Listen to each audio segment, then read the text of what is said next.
je rappelle que à la recherche de l'indépendance de notre pays, le prince Louis Rwagasore animait un parti politique qui s'appelait l'UPRONA. Et à ce moment-là, des années 58 aux années 60, 61, il a été fondé une dizaine de partis, une vingtaine de partis politiques. Je crois que c'était en tout 24 partis politiques. Il y avait 23 dans le Front commun et le parti UPRONA qui était là. Et ça veut dire que tous les partis concouraient à exercer le pouvoir. Alors, maintenant, malgré l'assassinat du prince de Ouagasore, les partis politiques ont continué à exister jusque dans les années 1966. Alors, des années 61 à 66, il a été exercé justement de la démocratie au Burundi parce qu'il y a eu des élections qui étaient organisées chaque fois que de besoin et les députés ou la majorité à l'Assemblée nationale devrait dégager un premier ministre, même si à un moment donné, le roi qui craignait la présence de tel groupe ethnique et tel autre dans cette institution, à un moment donné, recourait par force à désigner un premier ministre qui était à lui. Donc, c'était une façon peut-être de déroger à la démocratie, mais la démocratie quand même était là. C'était un signe évident. De 66 à 93, ça veut dire 27 ans, on a eu trois présidents, par conséquent trois coups d'État, en raison de 9 ans la moyenne. Donc, pendant ces 27 ans, en fait, les Burundais qui ont vécu cette période à leur âge de la majorité ont cru que c'était la règle pour accéder au pouvoir. Et ça signifiait que pour être au pouvoir, il fallait être militaire, il fallait être officier, il fallait provenir de la région de Bururi. Voilà. Donc, c'est ce qu'on avait constaté et ça avait constitué la règle. Alors, autrement dit, euh, la démocratie a été effacée à partir de cette période de 66 jusqu'à 93 et elle a effacé la démocratie qui était venue de 61 à 66 parce que cette démocratie avait aussi effacé la monarchie qui fondait son accession au pouvoir sur la naissance avec des semences.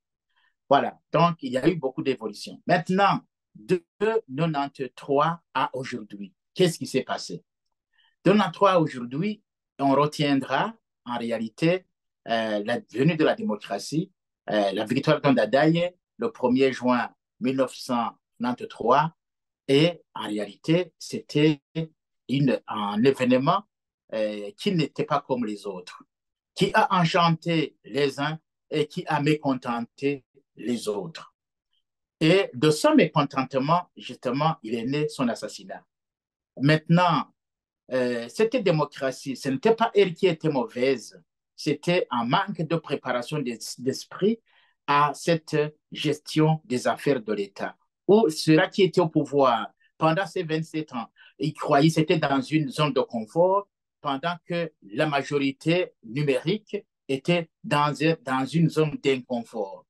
Et cette démocratie est venue amener à la table les derniers et a sorti les premiers. Donc, ce qui a fait qu'il y ait un conflit ethnique qui a été ouvert et qui a conduit d'ailleurs à beaucoup de massacres, à beaucoup de crimes dans notre pays. Voilà ce que nous avons vécu. Maintenant, bon, avec les négociations, bien entendu, de l'accord d'Arusha, c'était un peu une résurrection de la démocratie parce que ça a permis le débat. Une des caractéristiques de la démocratie, le débat.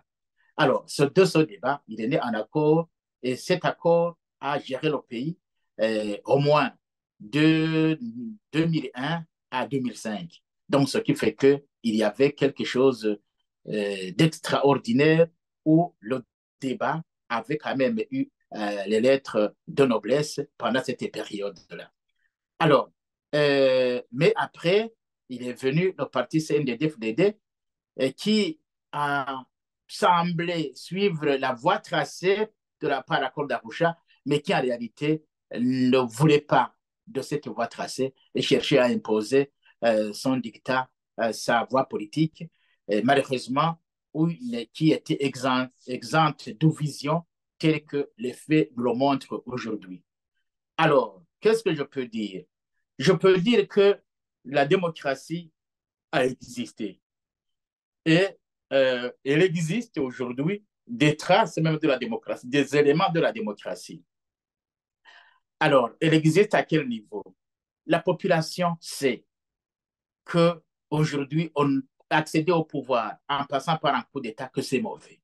Ça, c'est en fait, tout le monde le sait. Même les gens qui dirigent aujourd'hui, ils le disent, mais pas parce qu'ils le comprennent comme la population, tout simplement pour dire que, alors, les gens qui veulent accéder au pouvoir par la démocratie, c'est pas bon pour que nous restions là, même si nous ne sommes pas capables de faire des choses qu'il faut. Voilà, donc c'est ça la réalité du terrain. Alors, donc ça veut dire que tout le monde chante la démocratie.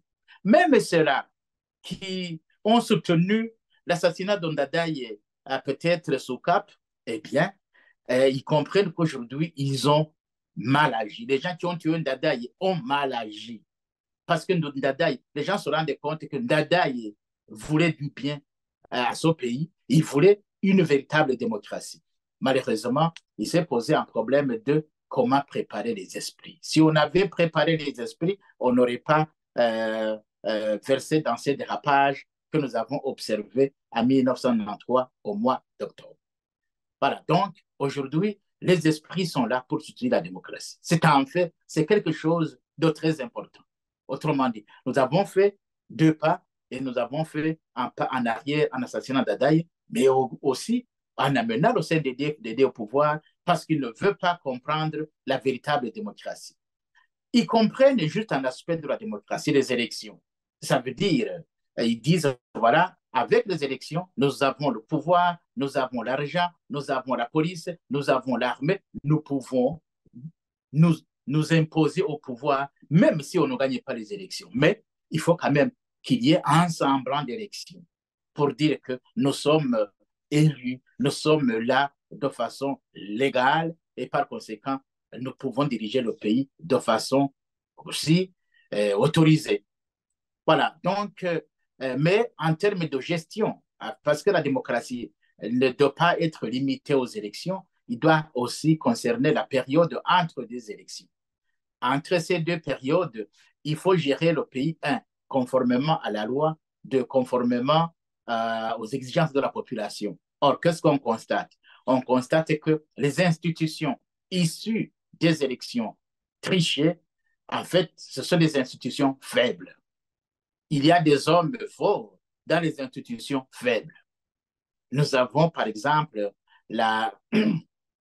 l'Assemblée nationale, ou une assemblée qui devrait émaner de la volonté populaire, qui devait être représentative, ça veut dire comprendre toutes les composantes de la société, les différents groupes, les hérités, les populations, les majoritaires, les différentes minorités, et les femmes, les jeunes, les escropiers, et tout ça, pour qu'on ait une véritable démocratie représentative.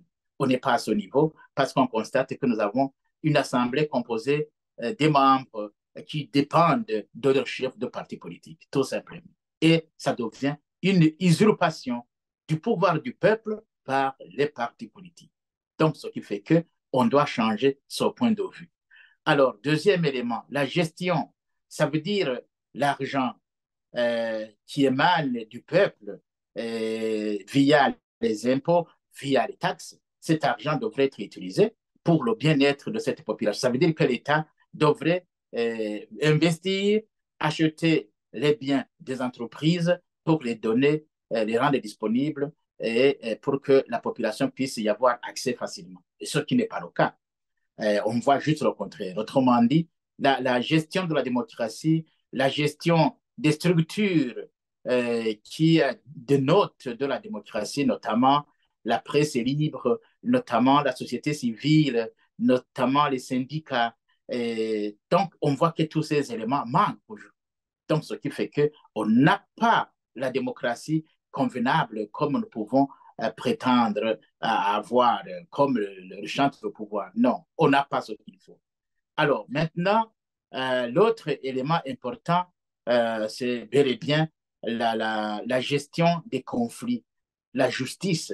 On voit que la justice est absente, alors que justement, l'harmonisation, la régulation des conflits dans la société doit être effectuée par la justice. Or, la justice est devenue un instrument de l'exécutif. Autrement dit, si la démocratie exige des partis politiques qui fonctionnent, on n'en a pas. On a qu'un seul parti politique, comme du temps des coups d'État militaires, où on avait l'UPRONA qui servait les militaires. Maintenant, nous avons un CNDD-FDD qui sert les généraux. Donc, ça devient exactement la même chose. Deuxièmement, nous avons au niveau des partis politiques une différence ou d'autres partis. La différence entre les 96, 66 et 93, il y avait un seul parti politique. Ici, aujourd'hui, de 2005 à aujourd'hui, il y a plusieurs partis politiques de nom et un seul parti politique qui opère sur le terrain. Autrement dit, c'est un monopartisme déguisé. Alors, troisième élément, le fonctionnement des institutions. On voit que les institutions fonctionnent pour un groupe d'hommes, alors qu'en démocratie, elles devraient fonctionner pour le peuple burundais. Voilà donc ce qui manque. Autrement dit, nous avons, comme je l'ai déjà dit, nous avons fait deux pas. Nous avons fait deux pas en avant et un pas en arrière. Oui, un pas en arrière quand même. Il y a puisqu'il y a quelque chose qui est resté qu'on peut améliorer si les Burundais le voulaient bien. Je peux prétendre que les Burundais sommes là, nous sommes là, nous pouvons nous reconstituer, nous pouvons nous organiser et organiser le peuple burundais pour que nous revenions à la démocratie originale telle que prêchée par son Excellence le président Dadaï.